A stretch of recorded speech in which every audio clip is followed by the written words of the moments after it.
We now move into the final act of the drama.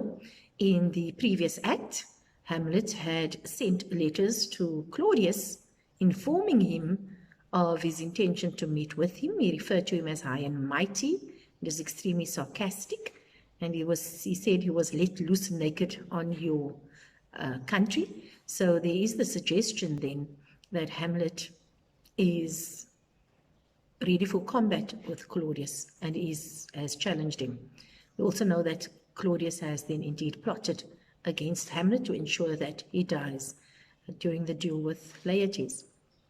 So the title or the quote that we've extracted from the text as a summary of this act is Treachery, Seek It Out. So if you look at the word treachery, it refers to a deceitful action. One of our themes is appearance versus reality. So it seems that at this point in the drama, we are so used to the characters hiding their true nature from others, and it seems as if those masks will now come off and the true characters and natures will be revealed to all and sundry.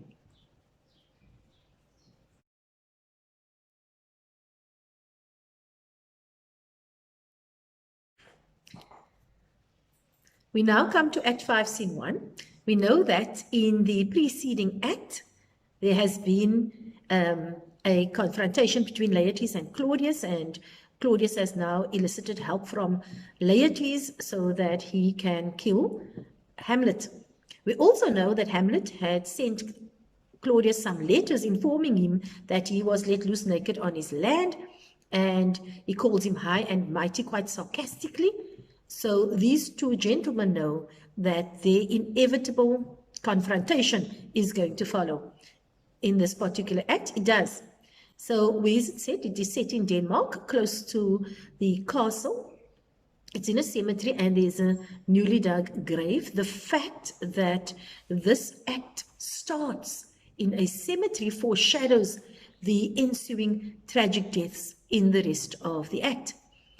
The gravedigger scene provides comic relief and commentary on events that have unfolded in the drama. Normally in a Shakespearean tragedy, there's a point where there is so much tension because of the action and events which have transpired quite rapidly after each other.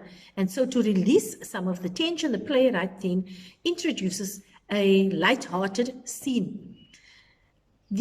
Although light-hearted, though, the discussion between the two grave diggers does focus on very important existential issues. For example, how death is a great leveler, and it doesn't really matter whether you are a king or an emperor, or whether you are merely a beggar on the streets. Basically, at the end of the day, everyone is equal when they die, and because they all turn to dust.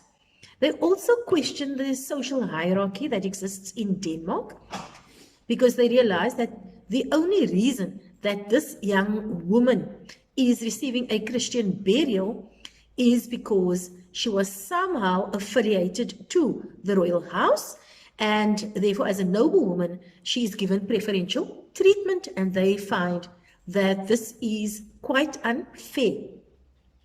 So they discuss whether Ophelia is going to receive a Christian burial or not. And the first grave digger argues that because the dead woman did not try to escape the water, her death was a suicide. The second says that if she had not been a noble woman, she would not have received a Christian burial. What you must also note is that their discussion is written in prose. Remember, as mentioned earlier, often the playwright will use poetic language to demonstrate the conversation between your upper classes, but when it comes to the lower classes, the playwright will use prose. Also, Hamlet, when he could not control his emotions and his anger towards Rosencrantz and Guildenstern, then he also reverted to using prose. Now, these gentlemen, and I say that reservedly, actually question so many things about life. Are they questioning religion in general? Are they questioning the church and how the church allows itself not to act independently, but rather to be dictated to by the king? Their discussion about suicide and death very much echoes Hamlet's soliloquies, wherein he agonizes over issues such as religion, suicide, and death. And we realize that those entire soliloquies, as long as they were actually futile exercises, because it seems as if fate has conspired to bring Hamlet to this point where he will have to make that decision, which he has already made, of killing Claudius. While the grave diggers are engaged in this light-hearted conversation about a very serious existential problem, we also realize that their detachment in discussing death reflects the inevitability of death itself. And so because they are so used to it, it does not affect them personally at a particular point. Hamlet holds up Yorick's skull. Now, Yorick used to be the king's jester. A jester is a fellow at court who is there to entertain the members at court. And when he reflects on the deaths of all great leaders, he comes to the conclusion that it does not matter what we achieve in our lives. We basically, when we die, we all turn to dust. And this discussion with the grave diggers starkly reminds him of the inevitability of death. And because this is a tragedy, the audience probably is also aware that Hamlet will be dying soon as well. Horatio and Hamlet see a funeral procession and they notice the maimed rites, suggesting that the deceased had committed suicide. So the maimed rites is a kind of abridged version of what you normally would have at a funeral. The doctor states that the king had intervened to give Ophelia a proper Christian burial despite the questionable circumstances. So the doctor has been part of the funeral procession, and so this is what Hamlet and Horatio hear as the procession then moves on. Hamlet is shocked to realize that it is Ophelia's grave. He hears Gertrude in a deeply moving statement proclaim that she had thought Ophelia worthy of becoming her daughter-in-law. She says, "I hoped that thou shouldest have been my Hamlet's wife. I thought thy bride bed to have decked, sweet maid, and not have strewed thy grave." So now we consider why it is that Laertes and Polonius had made such a fuss and instructed Ophelia right at the beginning to sever her relationship with Hamlet. Laertes even implying that she is not a good enough or of the status to actually be considered to be a worthy wife for the prince himself. Grief-stricken, Laertes curses Hamlet for depriving Ophelia of her ingenious sense. She jumps into the grave. And he curses Hamlet and he says, "Oh, treble woe, fall 10 times treble on that cursed head." He feels that Hamlet had robbed his sister of her senses and had driven her mad. Hamlet also then jumps into the grave and the two men grapple with each other. Hamlet declares to everybody there, obviously they had not expected him because they thought he was in exile, and he says, "This is I, Hamlet the Dane. This is very important because he uses the words the Dane. Those words actually mean the ruler of Denmark. So at this point in the drama, and for the first time, Hamlet declares his right to the throne. And obviously, he is also now challenging Claudius, who is currently king of Denmark. Hamlet and Laertes grapple with each other, and they are eventually parted. And Hamlet, unfortunately, has declared his love for Ophelia far too late. And he implies that the love he bears for Ophelia is far more genuine than Laertes' melodramatic expression of grief. So the two young men grappling in the grave itself foreshadows the duel that will follow later and which will eventually lead to both their deaths. Hamlet says, I loved Ophelia. 40,000 brothers could not, with all their quantity of love, make up my sum. This is a very passionate declaration of love. And so we wonder, why is it then that he treated her so dismally during the course of the play itself? And so the conclusion we can come to is that obviously as he had allowed his perception of women to cloud, or his mother's actions to cloud his perception of women in general. Action now moves to the castle Elsinore itself, and we are once again finding ourselves in the hall of the castle. So Hamlet informs Horatio in detail of his escape on the high seas. He explains that he had intercepted a letter written by Claudius, which ordered his execution when he came to England.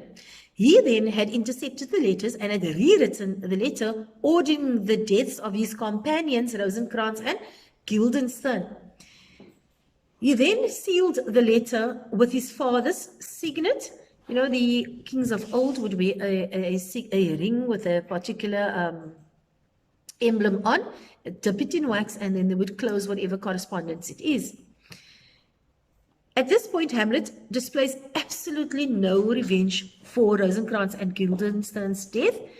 They, according to him, and we get the sense that they were just merely unfortunate pawns in the battle between Hamlet and Claudius, because he says they did make love to this employment. They chose to take the course that they did. They chose to spy on me. They chose to accompany me. They chose to please the king at all costs. They are not near my conscience. Their defeat does by their own insinuation grow. So what he's saying, they will hoist with their own petard, that their deaths is not on his conscience, but it is as a result of the choices that they had made.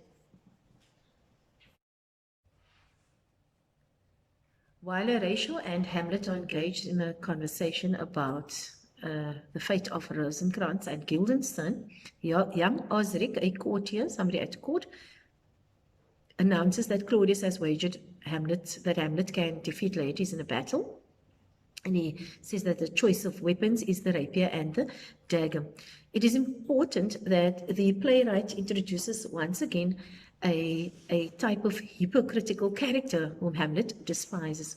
Hamlet takes this opportunity to mock Osric, who is a typical courtier, is a yes man kind of character whom Hamlet despises. So Hamlet makes fun of him. You know, if Hamlet says one thing and then he says he agrees with Hamlet, and if Hamlet says something else and then he also agrees with Hamlet.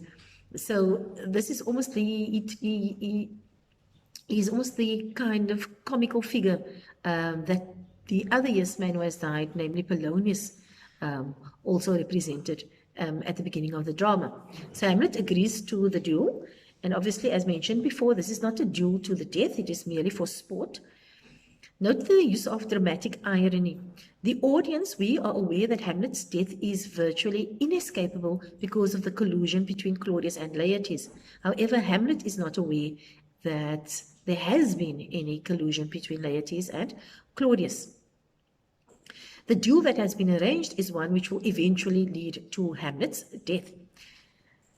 The presence of Osric at court is further evidence of the corruption that is pervading the Danish court. And thus, that is one of the reasons that the playwright has included this particular character. As the scene continues, Claudius, Gertrude, Laertes, other lords, Osric, and attendants enter the location where Hamlet and Horatio are, and they bring with him a table where they're going to put goblets of wine should the duelists become thirsty. And there's a lot of fanfare. It's almost like in a festive mood, which is quite ironic in a sense because of the very serious nature of the events which will follow. So Claudius officially starts the proceedings for the duel, and Hamlet asks Laertes' forgiveness, and he states that he was mad when he killed Polonius. He asks him, "Give me your pardon, sir, I have done you wrong." And Laertes responds and says, "I'm satisfied in nature, whose motive in this case should stir me most to my vengeance." And so Laertes actually pretends that he accepts Hamlet's apology for his father's death. The audience is very much aware that this is only a facade that Laertes is presenting to Hamlet, and we are also aware that indeed the duel that is going to follow is in fact an act of deadly vengeance. His response is extremely insincere, and it's contrasts very starkly with Hamlet's sincerity. And so we realize that indeed Hamlet is a commendable individual, a respectable individual who has a very strong sense of his own morality. So he indeed is a man of principle.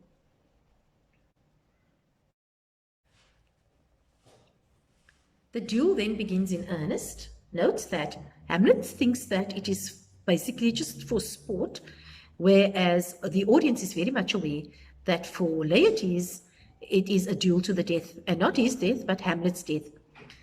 Gertrude gives Hamlet a napkin to wipe off his sweat, and she offers him the poisoned cup of wine, but he refuses it. Claudius sees this and instructs her not to drink, but she disobeys him. He says to her, "Gertrude, do not drink." And aside, he says, "It is the poisoned cup. It is too late." Note, he does warn her, but he does not actually do anything physically to stop her from drinking the poison. So one questions then, how much did he really love her, and how sincere were his affections for her? Laertes catches Hamlet off guard and wounds him. Note, this action happens very quickly. Hamlet is enraged and retaliates.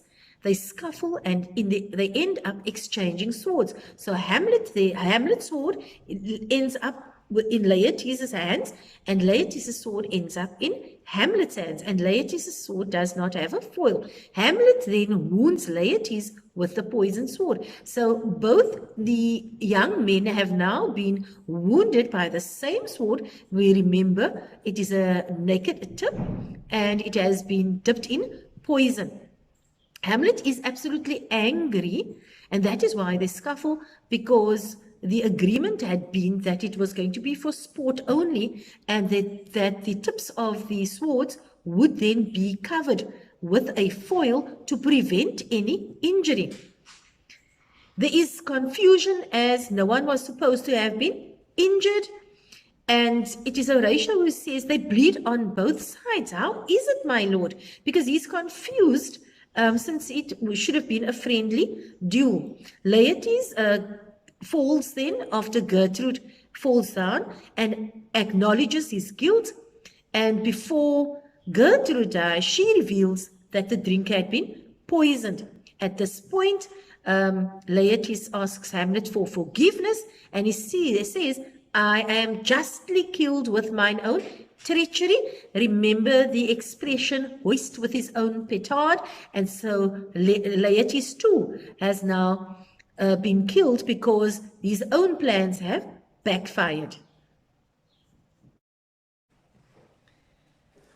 You can imagine the chaos that ensued. There, Gertrude is lying, and she, after drinking from the poisoned chalice, and she's dead. And there is Laertes, who has also fallen down and seems to be in the throes of death himself. So Hamlet realizes that he had been betrayed, and he issues orders for the doors to be locked. And at this point, he demonstrates his ability to be decisive and also to be a very good leader. And for the audience, it's quite tragic because they realize that it is far too late. The audience is also reminded that with Hamlet's demise, his death, it will be such a waste of such a potentially excellent leader and human being. He shouts, "Oh, villainy, let the door be locked. Treachery, seek it out." So he realizes that somebody has betrayed him. Laertes then, as he lies dying, confesses to his role in Claudius's deadly plot, and he also confesses his sins. He says, "Hamlet, thou art slain. No medicine in the world can do thee good. The treacherous instrument is in thy hand, unbaited and unvenomed. Thy mother's poisoned, the king's to blame." And so Laertes too dies, but he seeks absolution for his sins because he confesses his sins. And then for an Elizabethan audience, then he indeed dies a noble death because he has now confessed the gravity of his actions. Laertes absolves Hamlet, then forces Claudius to drink from the poisoned chalice, and Laertes absolves Hamlet of all guilt before he dies. He says of Claudius, "He is justly served. It is a poison tempered by himself. Exchange forgiveness with me, noble heart. Mine and my father's death come not upon thee, nor thine on me." And if we look at Laertes' words, he speaks about a poison tempered by himself. Here we look at Claudius's actions throughout the play, and we realize that he had created the situation that all the characters are now finding themselves in, because he had orchestrated events to unfold in a particular manner. Laertes calls Hamlet indeed a noble heart, showing that he has immense respect for Hamlet, and once again reminding the audience that Hamlet is not just a nobleman by birth, but he was also a very good leader and a principled individual himself. Hamlet, when he kills Claudius and forces him to drink from the poisoned chalice, says to him, "Hear, thou incestuous, murderous, damned Dane. Drink off this potion, follow my mother." And indeed, what we then have is basically a number of bodies that are strewn in at court or in the venue. As Hamlet lays dying, he is concerned about his reputation, and he asks Horatio to tell the world of events which had played themselves out at the Danish court. Now remember, he had left Denmark under a cloud of suspicion, under a cloud of darkness, because he had just killed Polonius, who was innocent of his father's death, and he was also reported to be quite insane. He says, "Oh God, Horatio, what a wounded name. Things standing thus unknown I leave behind me. Report me and my cause right to the unsatisfied." So he refers to his reputation as a wounded name. He realizes that indeed he would like his reputation to live after him, because it is the immortal part of himself. Horatio then, as a concerned friend, wants to commit suicide, but is stopped by Hamlet. So why does Horatio want to commit suicide? Well, he basically wants to follow the old Roman tradition where soldiers would normally commit suicide when their senior officer was killed in order to prove their loyalty to the senior officer. So that concept or that image of war is then very much evidenced here, because Hamlet is then considered by Horatio to be his senior officer. It also shows that Horatio is extremely loyal towards Hamlet. There is a noise off stage, and there's the sounds of marching, and Hamlet asks, what warlike noise is it? And so that metaphor of war and confrontation is brought across very clearly here. And we are reminded that the battle between good and evil has now run its course. And the rot and the decay has now basically been ripped out from the Danish soil. Hamlet nominates Fortinbras as his successor after he's told that it is Fortinbras and his army which have now marched on to Denmark. And he says, I do prophesy the election lights on Fortinbras. He has my dying voice. Horatio promises to do so, and note he is loyal, or he swears his loyalty even beyond the grave for Hamlet. Horatio says, now cracks a noble heart. Good night, sweet prince. Once again, Hamlet is considered not just as, or acknowledged not just for being noble by birth, but also representing all that is noble in a human, being a good person, in fact. Fortinbras now sets things right, and he takes charge immediately. And he says, bear Hamlet like a soldier to the stage. So the fact that Hamlet is acknowledged as a soldier, it shows the deep respect that Fortinbras has for him. So his concerns then at the beginning that he could not muster the confidence and also procrastinated to act, at the end then he is acknowledged very much as a soldier, a physical fighter in a sense. So it speaks of very much also of his noble character, somebody who is not daunted by obstacles, indeed as Hamlet was. It also speaks about his bravery, and it also speaks about his dignity as a leader. At the end of the drama then, Hamlet is born like a soldier. And so order is restored at the end of the play with the rooting out of the source of all the corruption, namely Claudius. Hamlet is able to finally muster the courage and the power to exact revenge on Claudius. The deeply philosophical Hamlet is indeed given a soldier's burial, signifying his bravery and determination to avenge his father's death. The loss of life, though, seems quite excessive. Firstly, there is Claudius, who is responsible for the deaths of Hamlet, old King Hamlet, Gertrude, and Laertes, because he does not want to relinquish his throne. So here we have somebody who is greedy and ambitious, and who, because of that, he does not care whom he destroys in the process. Hamlet must also, though, carry some of the blame for the deaths. It is his procrastination which leads to the deaths of quite a number of characters at the end of the drama.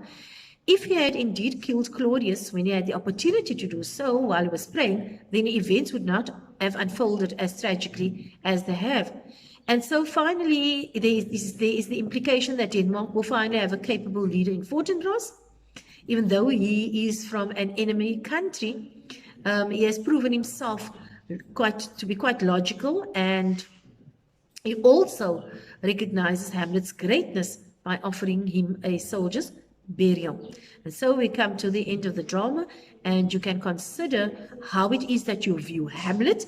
Do you view him as indeed, as everybody has, the noble soldier, or do you view him as a cowardly procrastinator who then through his procrastination causes havoc and also spreads, in a sense, the corruption and disease in Denmark?